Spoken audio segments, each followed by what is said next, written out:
Alain, propos d'un Normand. Soldat à l'ancienne mode.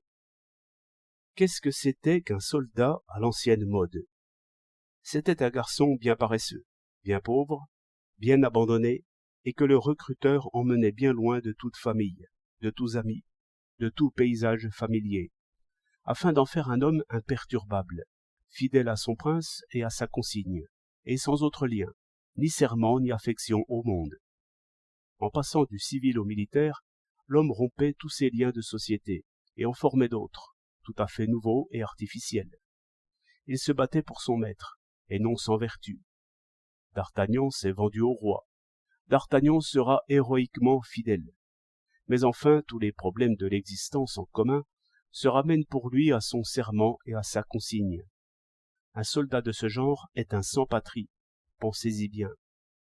Et considérez aussi que toutes nos idées sur la discipline, sur les vertus militaires, sur le courage, sur la formation et l'entraînement des recrues, procèdent de cette vieille idée que le soldat n'a ni opinion, ni sentiment, ni préférence, excepté la fraternité d'armes, l'honneur, l'esprit de corps.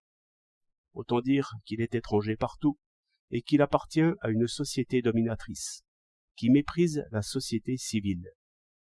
Ces sentiments, si absurdes et si dangereux à notre époque, sont pourtant encore bien vivants chez le soldat de métier, et toute l'éducation qui se donne à la caserne, soit par exercice machinal, soit par discours, soit par cérémonie, vise à cette fin.